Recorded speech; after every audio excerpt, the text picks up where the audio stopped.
Hey everybody, welcome. It's Andrew Ainsworth Golf Academy. As always, a very warm welcome. Thanks for coming back. And for people who are new to the channel, watching one of my videos for the first time, welcome to you. And while you're here, maybe think about hitting that subscribe button down there. That would be great. So I've recently posted videos on the new Mizuno 221 iron, the 223 iron, and finally today we get to this one, the 225. According to the Mizuno, it is their most forgiving of the three irons, and there's good reason why they think it's more forgiving than the other two. Basically, it's a hollow golf club. It's a hot metal blade design is what they call it. Soft underlay, which we've got on all three models, which give this softer feel. Soft copper under the nickel chrome. Purest, softest feel made famous by the legendary TN87s. Grain flow forged 4135 chromoly face and neck in the 2 to 8 iron. Consistently 0.2 millimeters thinner across the face, combined with a COR forged hollow body. Wow. Tungsten weight of 28.5 grams in the 2 to 7 iron to produce higher, more stable flight. When they get into the 9 and pitching wedge, they go into pure mild select carbon steel. Stabilizing back, so I'm guessing that in the 9 iron and pitching wedge we're not hollow, but I might be wrong on that. I often am. So they're saying it's a blade from every angle. For all intents and purposes, this club looks like a blade from above. Shots coming up as we chat. It is very compact. It has got a thin top edge, but it performs like a cavity back. That's what they're saying. What's really interesting is what they've done to the lofts on these clubs. I'll bring up the spec as I'm chatting. Let me just scroll down. On the 221, the 7 iron was 34 degrees, which is pretty standard for a Mizuno muscle back stroke bladed iron. When we went into the 223s, the loft of the 7 iron went to 32, and they sort of balanced that out so that the wedge stayed at 46 degrees in both of those. These are considerably stronger. I hope you can see these. 2 iron, won't be going anywhere near one of those, or a 3 iron, possibly a 4 iron.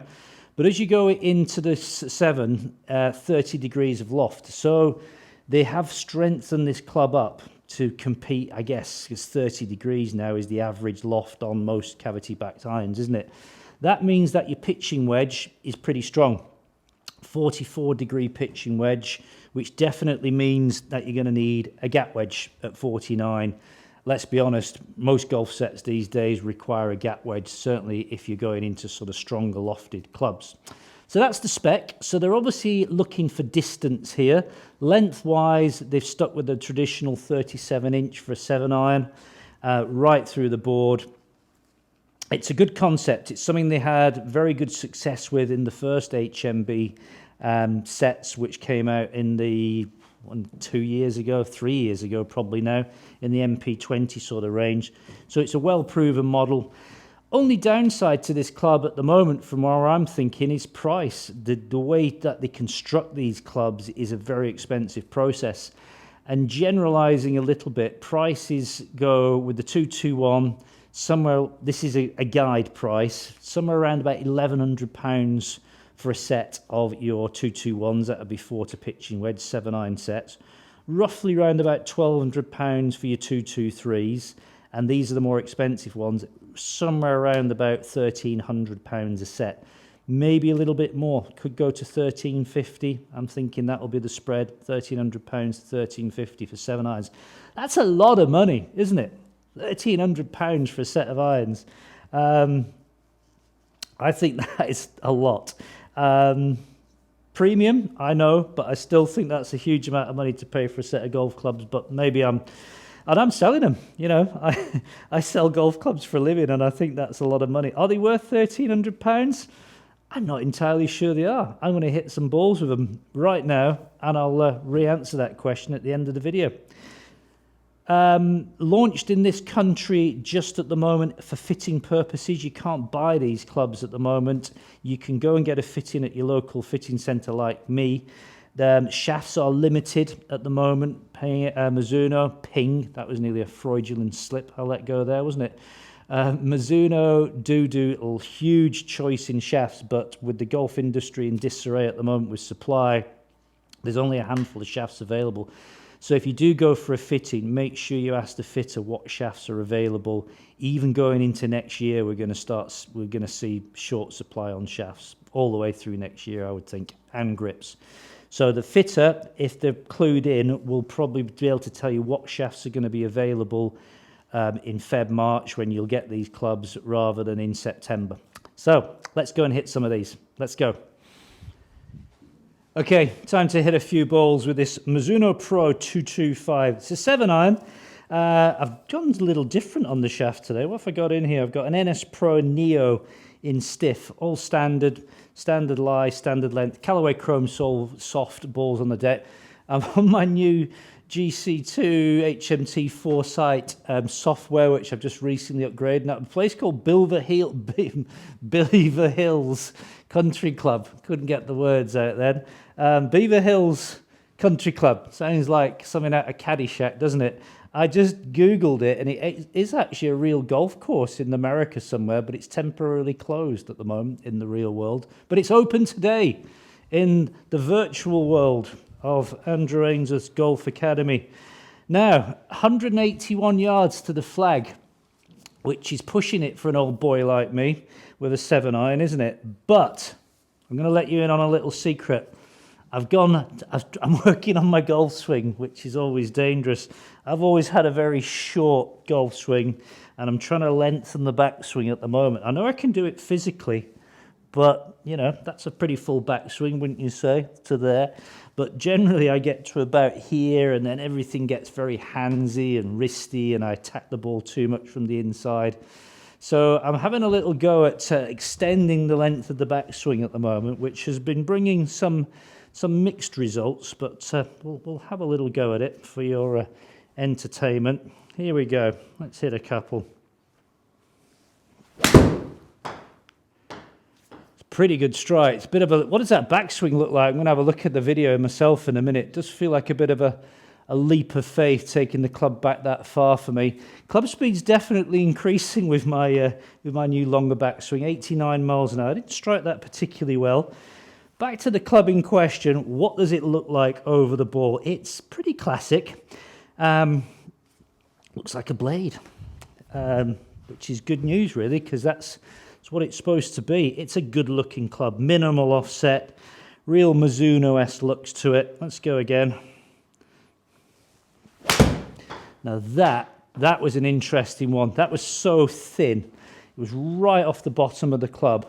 I'll show you the strike location if my machine's picking it up. I don't think I could have hit that any more off the bottom. The first two strikes were way bottomy. Look how bottomy those are. That one was like first, second groove. And it still managed to do pretty well, didn't it? What did we get out of it? We got, let me go back. We got 90 miles an hour club speed. We got a 113 ball speed. We got a carry of 158 from a really rotten strike. Predicted run out distance of around about 167. So it will be interesting just to see if I can get one of these out the middle with my new backswing. Oh, that isn't it either. Again, it's a good result from a complete slappy miss hit. Just about clambered up onto the front edge of the green. Come on. Oh yeah, there we go. Tell me that backswing looked a bit longer. The other thing I'm getting from this longer backswing is a slightly higher ball flight as well, which is a strange phenomenon. Brave of me to try and put that word out. Again, 89 club speed, 116 ball speed, 165 carry, spinning at 5.8. It's a very good club. Out of the three, the 221, the 223, the 225, as you'd expect, this is the most forgiving out of them. And I've put that to the test today, haven't I? What sort of player will suit this club? I guess it's the golfer who wants to play a traditional looking golf club, but doesn't want to sacrifice forgiveness and doesn't want to sacrifice yardage. You've got that in droves with this. If that's what you're looking for, brilliant. If you're just looking for forgiveness and you're not worried about looks and feel, then you'd probably go with a club, I don't know, like a Ping G425, which is going to cost you £800 a set rather than £1,300. I understand why this club is so expensive. I just think it's a little bit more than it needs to be. But I know golf manufacturers' costs have gone up and manufacturing costs have gone up, but £1,300 I think will put quite a lot of golfers off. And I know there are sets out there from Titleist and probably Callaway which are up to that, but it's pretty premium. There will be golfers who won't bat an eyelid, got plenty of money and they'll say, oh, it's all right, £1,300 is no big deal.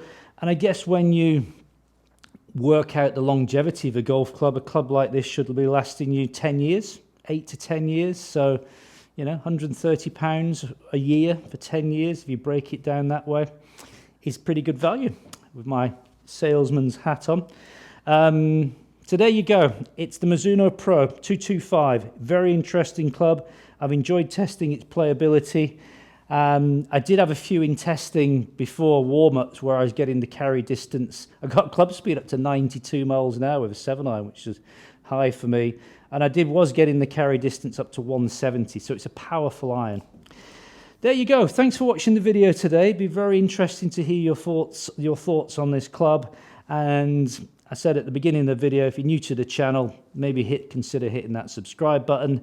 It's nearly Christmas. It's the 22nd of December today. So take this opportunity to wish you all a very Merry Christmas. Happy New Year. I think in the UK here, we're just about to go into some sort of lockdown, either before or very soon after Christmas. So that's something to look forward to. But anyway, thanks for watching the channel this year, and I've appreciated your support.